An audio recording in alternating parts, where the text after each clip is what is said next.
Saint-Esprit. Amen.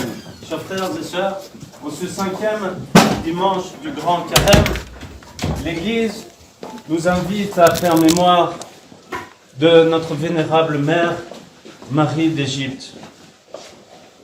Et comme vous connaissez sa vie, qui a été une vie de perdition, qui a été une vie de prostitution, qui était vouée complètement au corps et aux passions.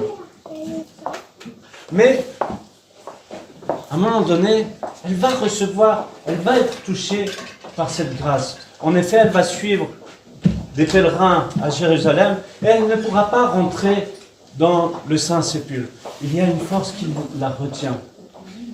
Et c'est là où elle se rend compte, finalement, de tout son état de pécheresse.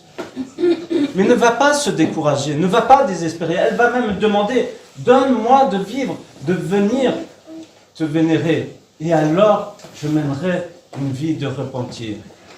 Et c'est alors qu'elle va être accordée et va ensuite se retirer dans le désert pour vivre de nombreuses années, 40 années, dans le désert, dans ce repentir, dans cette volonté de changer, de soumettre finalement le corps, non plus aux passions terrestres, mais à cette volonté de Dieu, d'être avec Dieu, de vivre pour Dieu.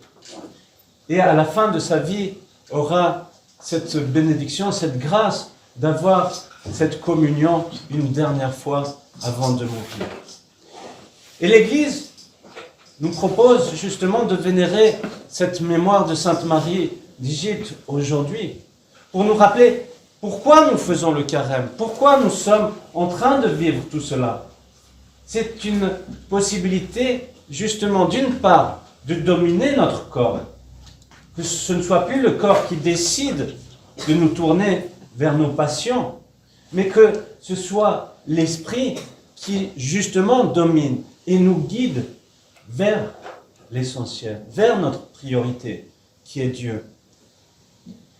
Et en même temps, c'est pour nous encourager à continuer ce carême.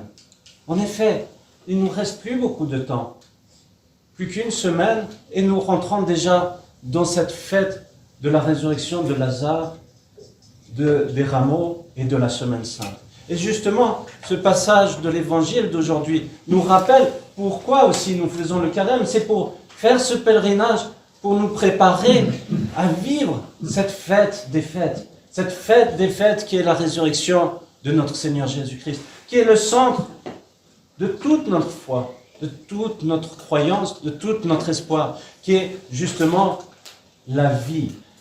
Nous devons nous tourner vers la vie et non pas vers la mort.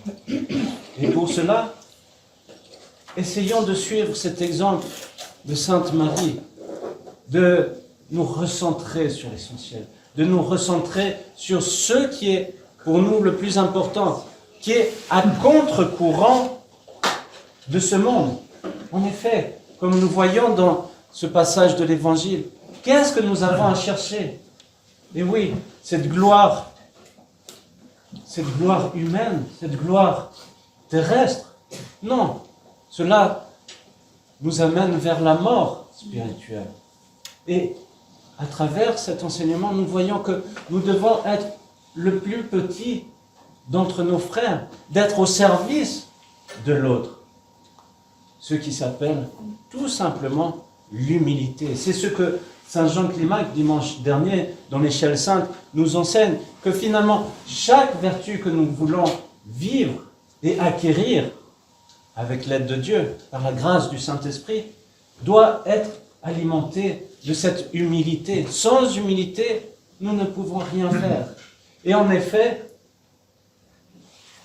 je lisais l'autre jour un extrait du métropolite Antoine Blum qui disait, j'ai beaucoup aimé cette phrase, qui disait que Dieu peut sauver le pécheur que je suis, mais ne peut pas sauver le saint que je prétends être. Tout simplement, au lieu de s'élever, nous avons à nous abaisser. Mais en s'abaissant, finalement, Dieu nous élève. Dieu nous porte. Et c'est ça que nous avons à chercher. Non pas de nous élever nous-mêmes par notre propre gloire, mais de laisser agir Dieu pour que lui nous élève, que lui nous porte. Alors, chers frères et sœurs, préparons-nous justement à continuer ce cheminement vers la Sainte Pâque. Cette semaine, vous pourrez lire dans les extraits de la liturgie tout ce moment avec la maladie de Lazare, sa mort et ensuite sa résurrection, qui nous porte, qui nous montre que nous avons d'une certaine façon à mourir, à faire mourir nos passions pour que justement nous puissions vivre cette résurrection spirituelle. Alors, chers frères et sœurs, continuons avec joie, continuons avec cet espoir, ce saint et grand carême, pour vivre cette fête des fêtes de la résurrection. Amen.